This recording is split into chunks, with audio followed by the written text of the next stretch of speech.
Do you know that feeling when you get back from a trip and you're like, oh, that was exactly what I needed right now?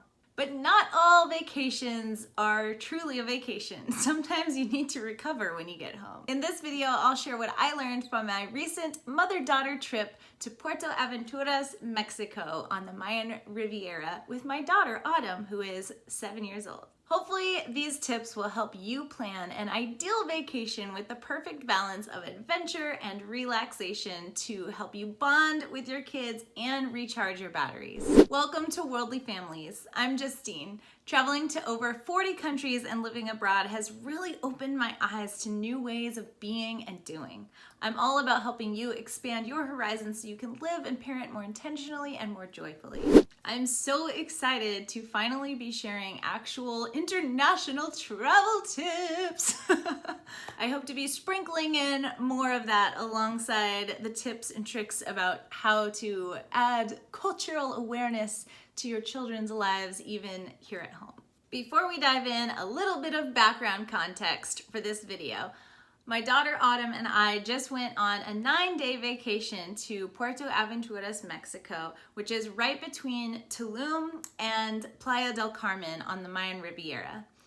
We were fortunate enough to be able to stay with our friends who are staying in Puerto Aventuras for 6 weeks. And because they're there for longer, they got a mother's helper, which is basically a nanny / they do the cooking and the cleaning and the grocery shopping, all of that for $35 a day.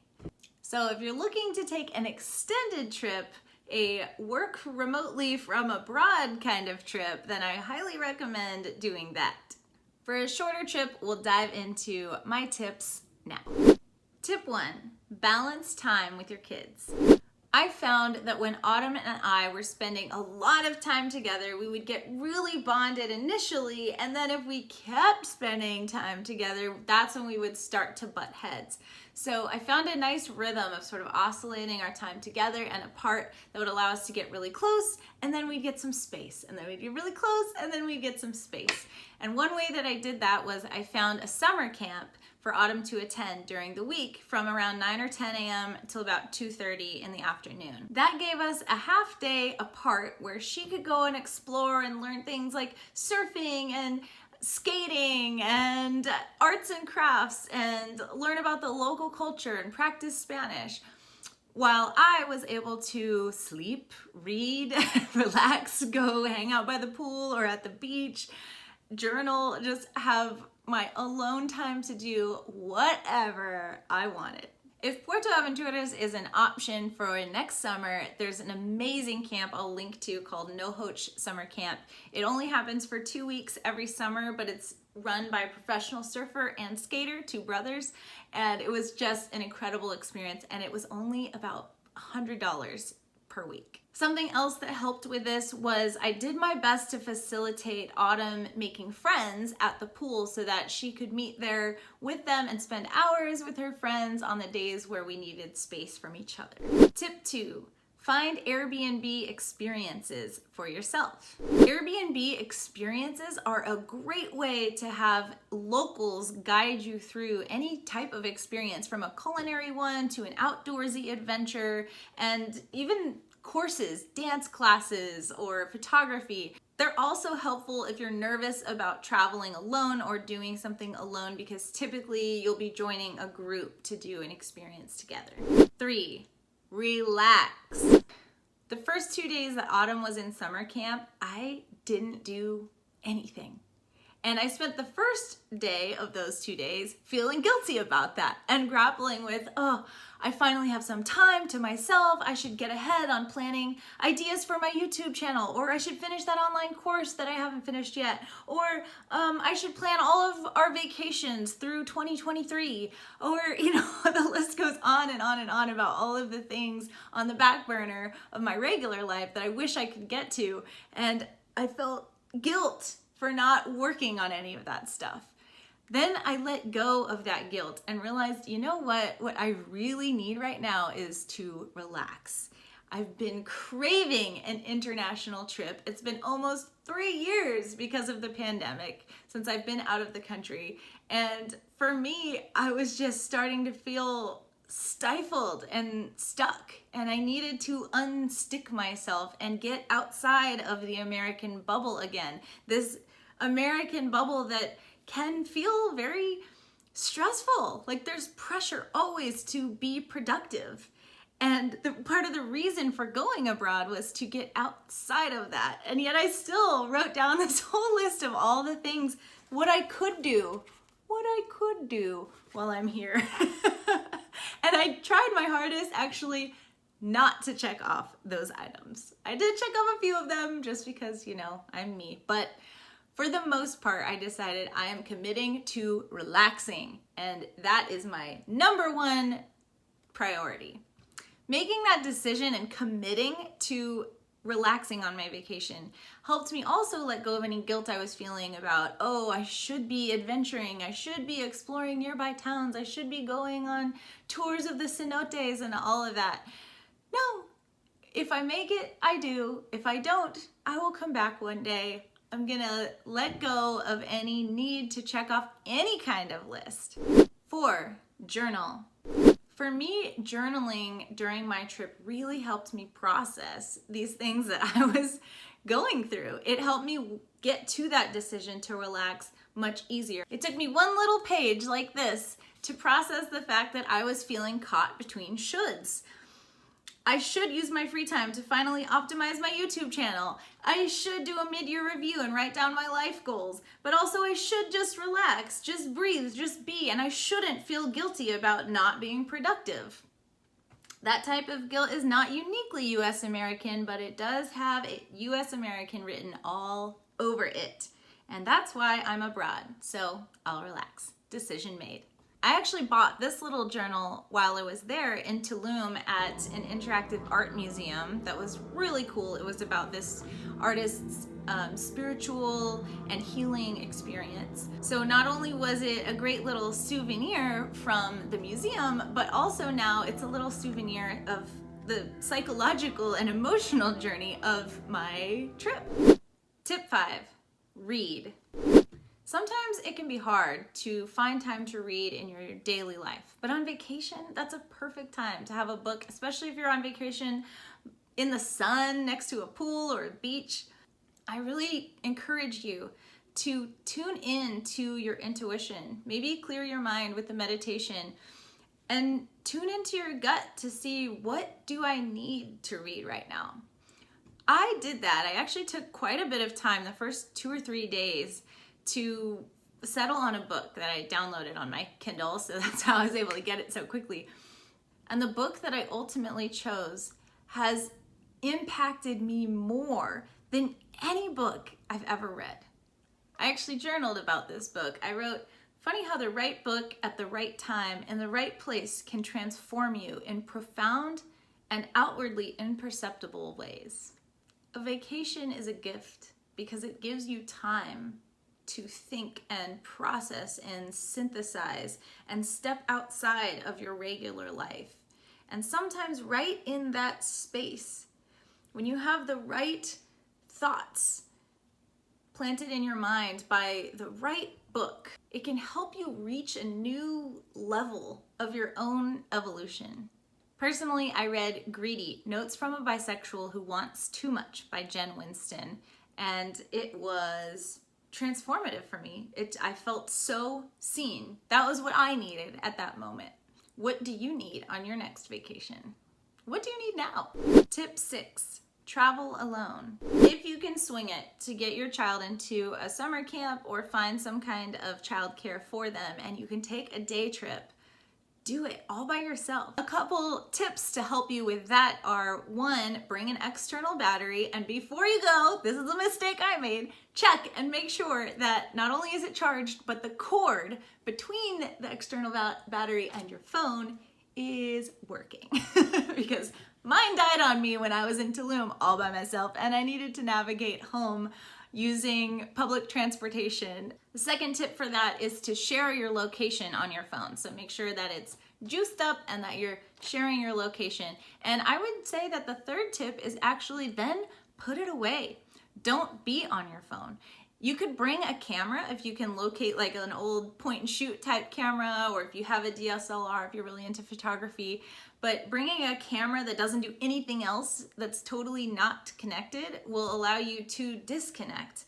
And actually, I had the best time after my phone died, because it reminded me of traveling as it was back in 2007 when I went on semester at sea and went around the world without a phone. It was just, there's something special about being totally disconnected and being totally immersed in the new culture. Tip 7, go with the flow. You may have a loose structure for your trip, but I highly recommend listening to your body, listening to your gut, listening to the invitations that come to you, and saying yes to things, saying no to things that don't feel right. Go with the flow of the vacation and just see what unfolds. Sometimes the greatest adventures are totally unplanned. Tip 8, talk about travel with your kids. Throughout this trip, I was talking with Autumn about travel. For example, we took the colectivos, the private public transportation around to Tulum and to Playa del Carmen. And one time we got stuck with no colectivo. It was too late at night. They weren't coming anymore. We needed to navigate our way to find a taxi and get home. And it was late. We were tired, but we made it an adventure. We had fun. We played handcraft games while we were waiting for the colectivo. And then we used our Spanish. It was like a treasure hunt in another language. Okay, how are we gonna get home? Let's make it fun.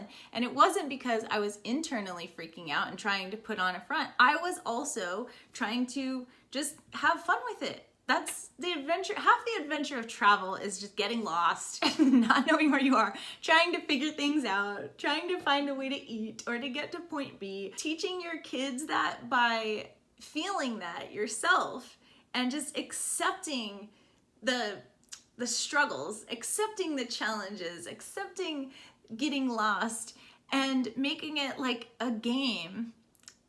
That teaches your kids how to be adaptable to life's challenges when you get home too. Tip 9, express your love and gratitude. I don't know how many times I said on this trip, Autumn, I am so glad you're here with me. I love traveling with you. This is so fun. I'm having so much fun with you. I love you so much. I just couldn't express it enough because it was so true. Every time I did that, it was like she melted into me. And I think it also helped her want to be on her best behavior. Talking about how lucky we are to be able to travel like this.